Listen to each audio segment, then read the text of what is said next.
Salut à tous. Alors, aujourd'hui, on va reprendre une petite semaine plus tard.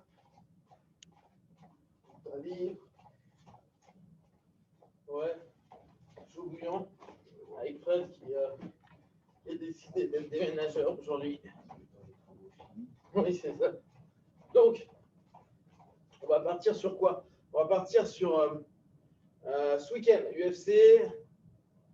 Il y a eu un retour de Rani Yahya, qui est un gars qui avait fait en 2003, je crois, comme ça, ou 2007. Il avait été champion ADCC, moins de 66. Donc le mec, solide, hein. Il a fait plusieurs combats en MMA.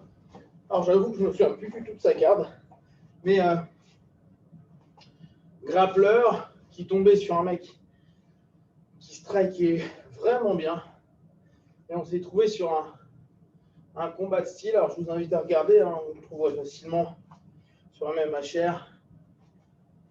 Et ce qui est sympa, c'est que alors on a un style vraiment ce coup-ci, ouais, complètement décalé pour le MMA. Et nous, ça va nous intéresser pour la luta.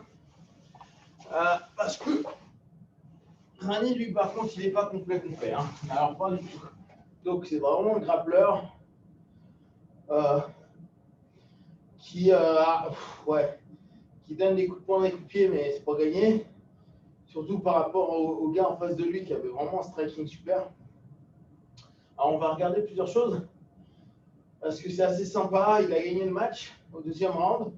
Il a mené le match quasiment tout le temps au sol. On va un peu regarder ça parce que je trouve qu'il y a des choses qui correspondent à ce qu'on a bossé sur notre pratique de luta, notamment sur un élément que je trouve que je n'ai pas assez souligné sur la défense de l'adversaire de Rani, qui était justement sur une half butterfly, mais dos au sol. C'était intéressant. Alors, on va repartir avec le seul et unique inspecteur des travaux finis. Alors, donc, première chose sympa, c'est que donc on avait un gros striker versus un vrai grappleur qui, clairement, dans son modèle MMA, tu sentais que ses frappes, c'était pas ultra percutant. Par contre, le mec déterre, il avance tout le temps. Rien à battre. Ce qui a été drôle, c'est que, pour ceux qui suivent parfois le jeudi, à un moment, il nous a refait du Royce. Ça fait comme ça. Vraiment comme ça. Donc c'était assez amusant. Alors, le takedown. Premier takedown, il a été intéressant. Et il a du sens plus sur la luta qu'on pourrait utiliser en MMA que parfois sur la luta qu'on va avoir sur un tatami dans une zone grappling, jiu-jitsu sportif. Il est passé en fait vraiment sur toute cette notion-là, donc ça on la connaît. Et il nous a fait old school.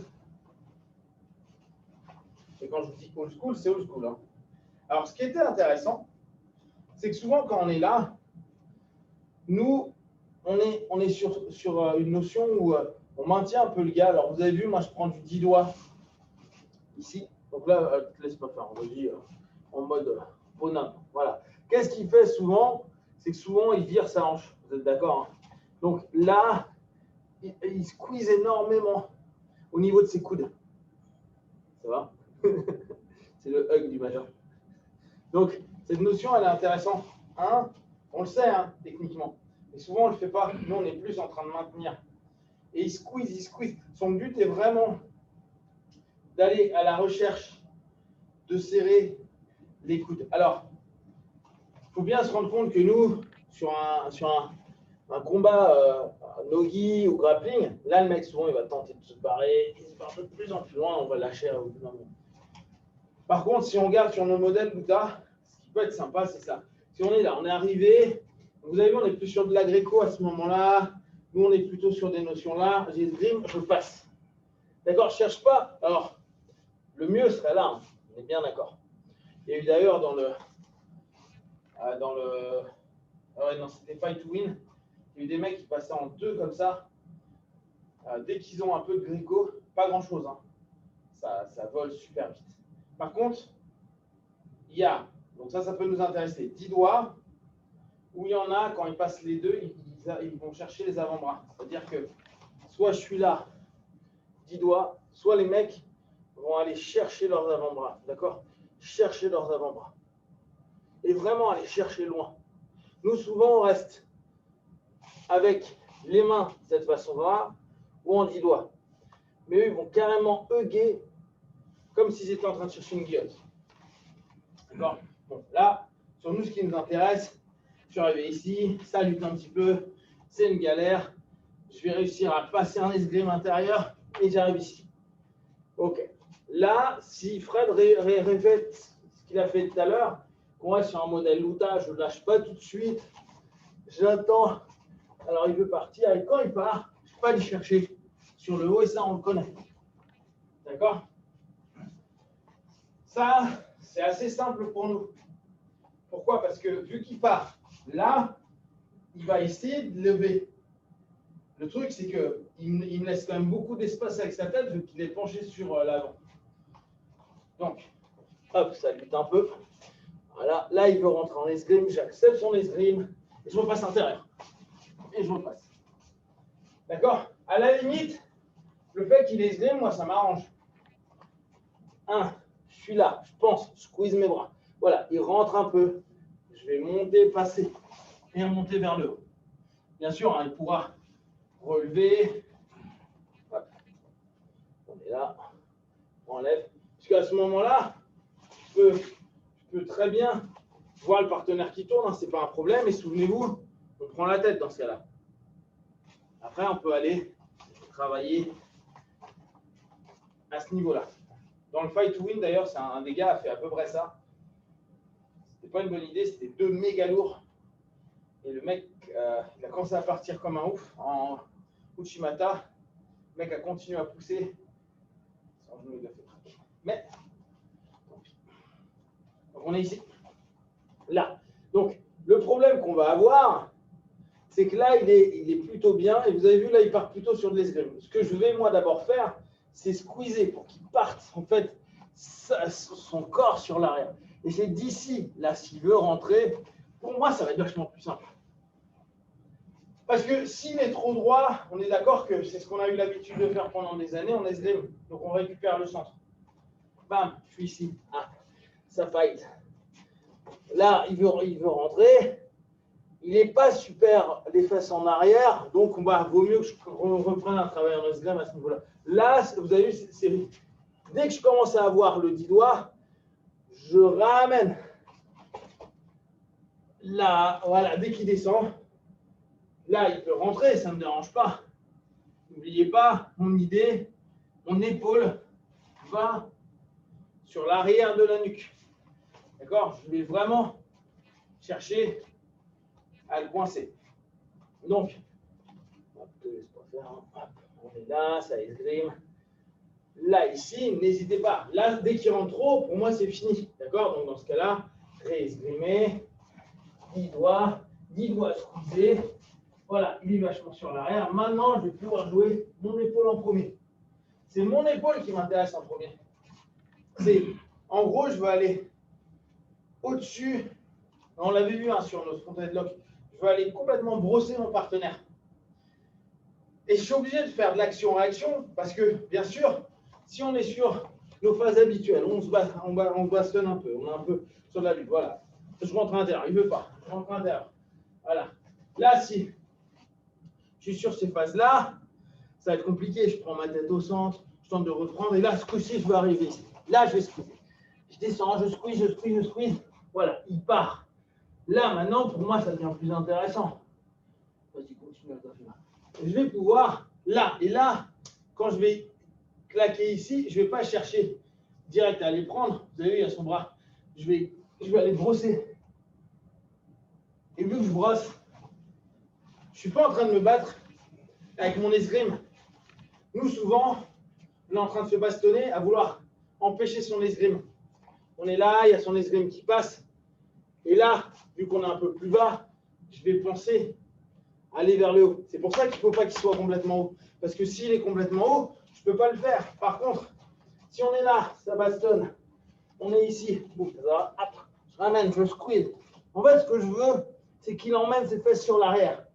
Donc n'hésitez pas. Là, je suis trop haut, je descends. Qu'est-ce que je veux? Je veux qu'il aille sur l'arrière. S'il n'y va pas, voilà. Là, maintenant, je recommence à partir. Là, c'est normal qu'il ait envie de rentrer son bras. Et vu que je suis haut, c'est ça qui m'intéresse. Fight to Win, pareil, pas UFC. Lovato, bon, c'était en Kim. Mais Lovato, il est parti sur une guillotte. Il y a un truc en Kim. Hein. C'est là où tu te dis, sûr qu'il est champion Bellator et qu'il aura une force d'ours sur il est parti d'un coup, hyper vite, mais c'était d'au-dessus. Hein. Il est parti comme ça, boum. Non, non, il était assis. Assis, il s'est relevé. Pareil, épaule très loin. Il prend, boum, il repart sur là. Il n'est pas passé. Parce que le kimono et tout ça, mais il a le même truc, aller chercher très loin avec l'épaule. Nous, parfois, c'est ce qui nous fait défaut. Ce n'est pas nos bras, c'est nos épaules. D'accord? Donc, on est là, ça taffe, ça taffe, ça taffe. Là, vous avez vu, ce n'est pas un problème. Alors, ce qui est cool, c'est que là, vous avez vu, il s'est reculé pour aller mettre son élevé. Moi, ça m'arrange. Je vais monter haut. Vous avez vu, mon bras, il est encore à l'extérieur. Là, lui, s'il a envie de partir haut, ce n'est pas hyper simple hein, pour lui. Et on n'est pas encore sur du lock. Nous, trop souvent, on a pris l'habitude d'aller prendre court. Limite tight clinch. Là, on est en train de se battre et on se dit, bah, je vais tenter de passer là. C'est mon bras qui fait tout le taf. Alors que. Et là aussi, hein, un peu. Je comprends plus rien. Bref. Donc, là, on a quelque chose. Parfois, nous, on a l'habitude de faire ça. Là, et souvenez-vous, on l'avait vu avec Fontaine Lock, il y a bien longtemps, quand vous vous en preniez, et ça donnait un truc sympa. Donc, on revient sur ce modèle-là. Ce qui a été sympa, même chose, Rami, il est bon, il est là, là. Je vais squeezer. Alors, là, n'hésitez pas à descendre bas. Si je descends bas, hop, je tente de le fixer. Si je fixe, je peux arriver petit à petit. Pourquoi? Parce que je fixe. Et après, je vais partir. Nous, souvent, quand on fait ça, on a nos mains hautes. Et on tente de le faire là. Voilà. Et il se barre. Par contre, si je suis bas, je descends. Et je tente de squeezer. Donc, ma main, là où il a le bras, je tente en fait d'aller du côté où ça va m'intéresser. Je fixe sa jambe. Et après, je vais aller travailler. Et lui, il le fait depuis la cage. C'est pour ça que je vous disais que c'est intéressant. Sur une forme MMA, sur une forme grappling, on va peut-être plus avoir un enchaînement 1-2 parce que je ne vais pas avoir mon partenaire qui va être bloqué dans la cage et donc après, je peux aller petit à petit travailler. Par contre, ça nous demande une tension au niveau gréco, au niveau haut du corps qui est sympa. D'accord? 1 et je descends bas. OK? Donc, ça, c'est le premier qu'il a fait. Deuxième, ce que je vous disais, c'était un peu de temps après ça. Et d'un coup, le mec, il fait bon, un travail. Là, nous, on est sur notre phase de Luta, donc la percussion, on s'en fout pour l'instant. Et old school, 1922, ce qu'on a l'habitude de faire. Il a descendu les deux mains. Alors, ce qui est incroyable chez lui, et là c'était marquant, et souvent on vous le dit, montez, ne mettez pas vos deux genoux au sol. On le met au départ pour changement de niveau, et après, lui, direct, il relève ses jambes. Donc, le mec, il s'est posé contre la cage, et lui, il était là, et il cherchait à mettre sa tête au milieu. Hop, je reviens, j'ai un truc, et à partir de là, bah, il cherche à ramener le mec petit à petit. Ce qui est plutôt sympa. Donc, on arrive à ce que nous, on pourrait faire sur un match Luta, grappling, Mugi. On est en train de combattre. Je descends action-réaction. Ça, on le connaît. Je descends bas. Je cherche à aller à l'intérieur. D'accord? Vraiment aller à l'intérieur.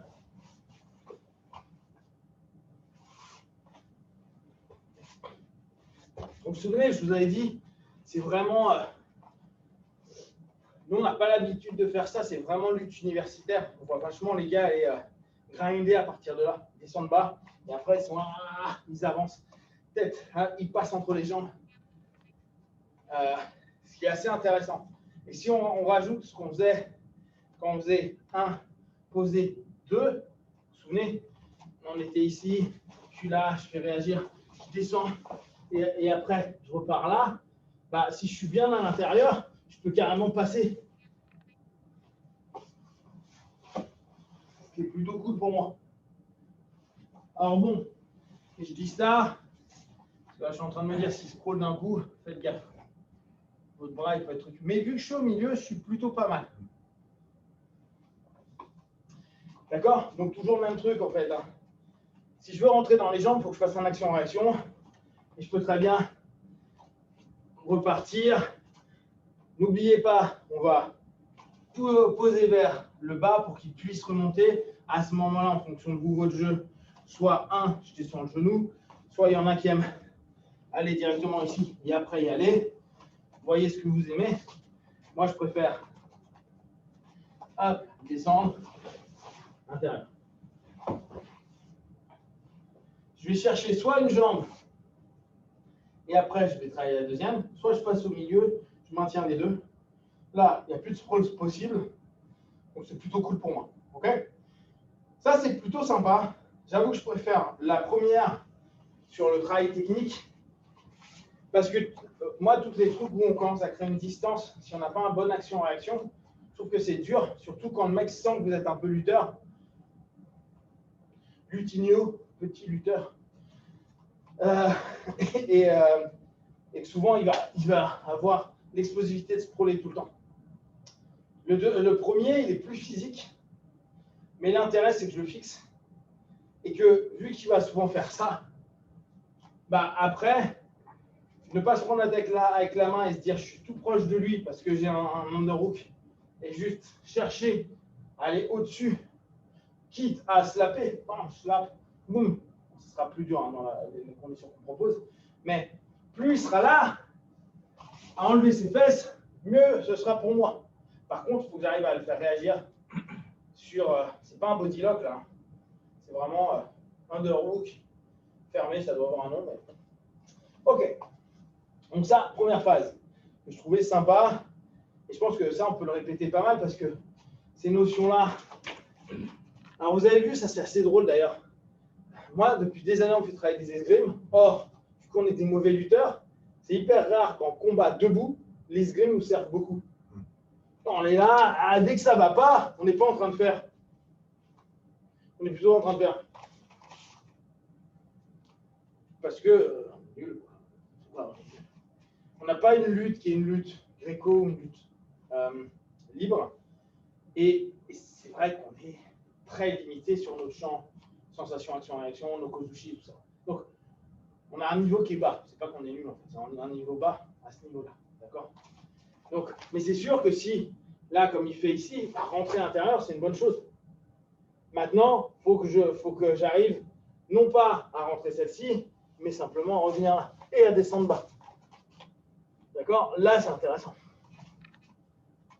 Et là, c'est intéressant parce que s'il est droit, bah, j'attaque celui-ci. S'il part sur l'arrière, je reviens dessus. D'accord? On le reverra cette semaine parce que je pense qu'en termes d'enchaînement, il peut être assez intéressant. Donc, paf, c'est tombé au sol. Et alors là, on avait assez amusant. Donc, il y a un truc spécifique chez Rani, c'est qu'il a des hanches super ouvertes. Quoi. Il est super flex à ce niveau-là. Chose que moi j'ai bien aimé. Ah oui, d'abord on va voir l'adversaire de Rani, ce qu'il a fait. Il est tombé au sol. Et ça va avec notre truc actuel. Mon partenaire.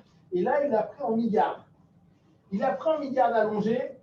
Bon, imaginez, vous avez un ancien gold d'ADCC qui est sur votre gueule. Ce qui sous-entend, ça doit être chaud. Okay, il faut vraiment voir ça. Par contre, le gars, ce que j'ai adoré, c'est que lui, il était mal. Et ce qu'il a fait, c'est notre half butterfly. D'accord? Et Rani, lui, cherchait à travailler sur, voilà, aller chercher, etc. Mais vous avez vu, dès qu'il va chercher loin,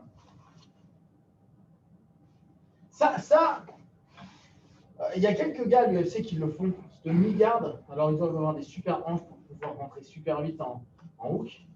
Mais ça, pour nous, ça a vachement de sens. Que ce soit sur notre luta, notre BJJ bien sûr, mais aussi sur nos formes avec percussion, donc luta combat ou rue ou MMA. D'accord? Donc, le mec me fait tomber. Et ça, c'est intéressant.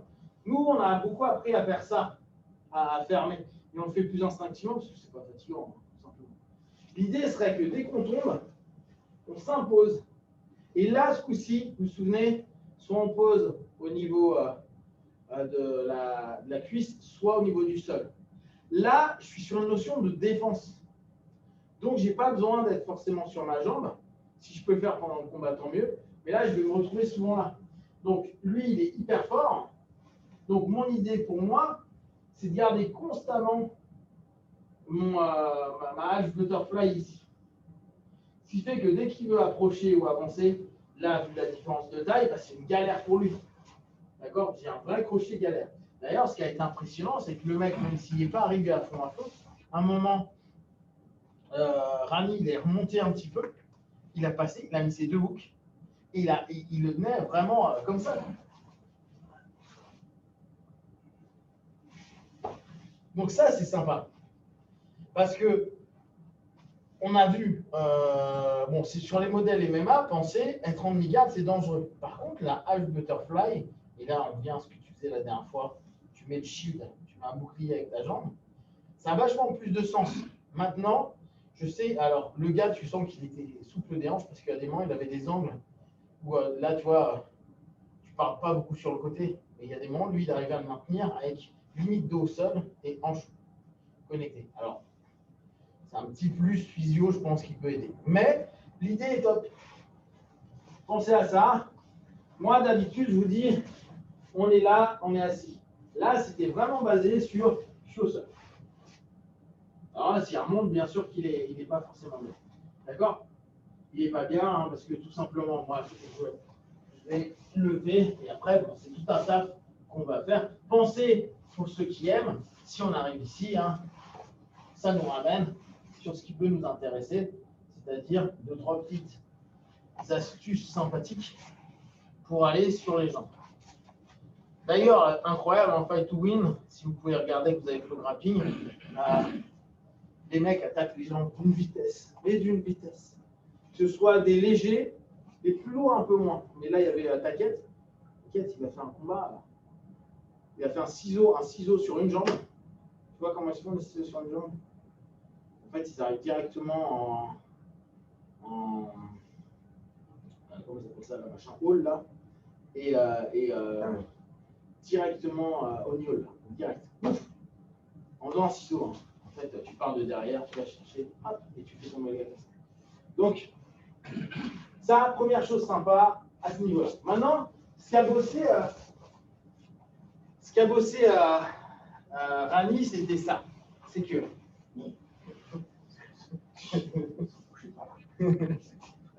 il est en half avec justement ça. Voilà. Mais il est par terre. Voilà.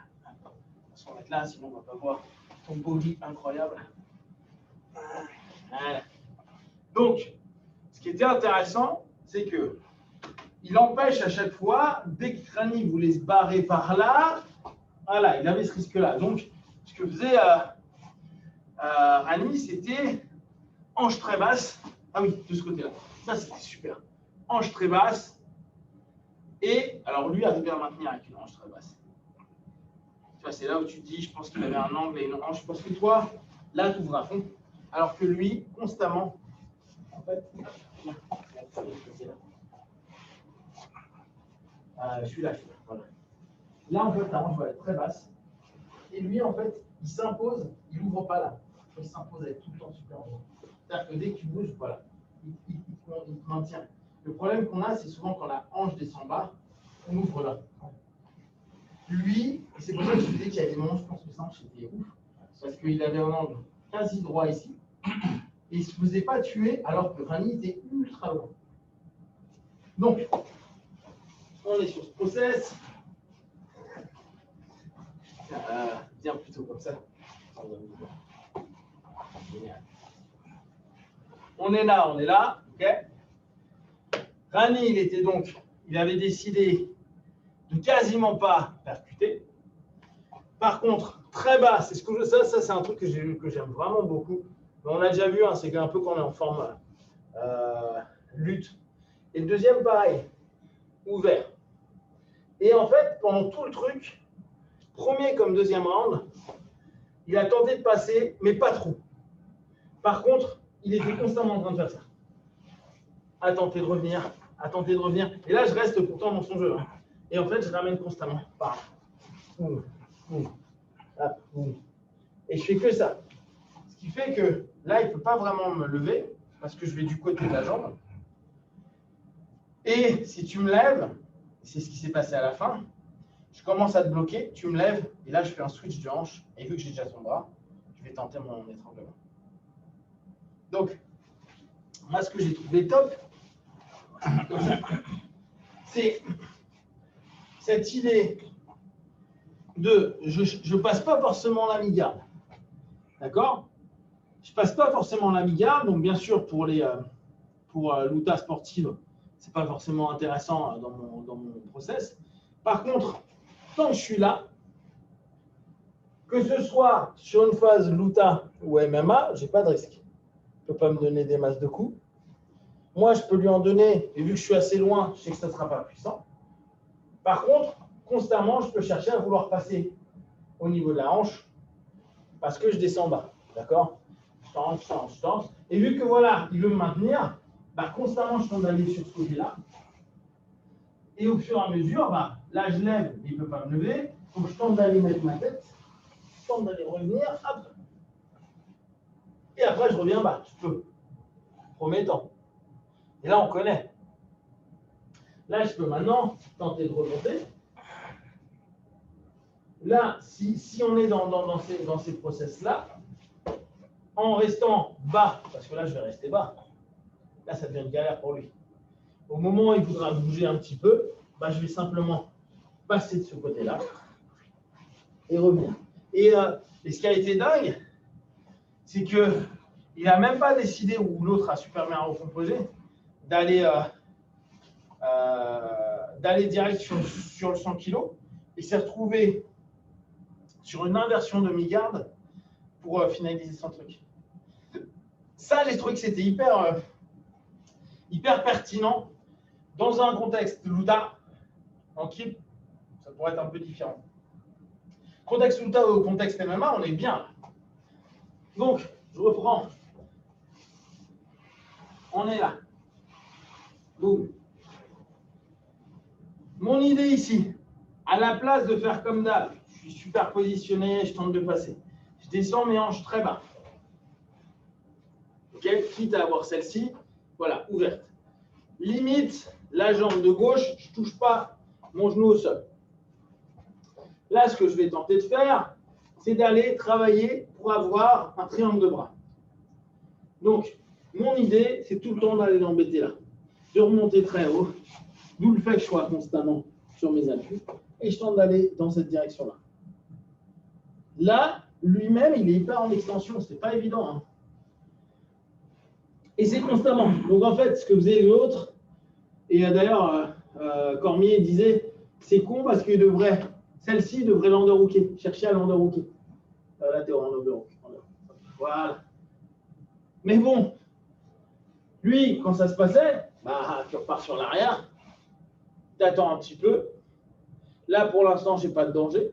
Et ce qui est dingue, c'est qu'il y a des moments, je suis sûr qu'il aurait pu passer la mi-garde.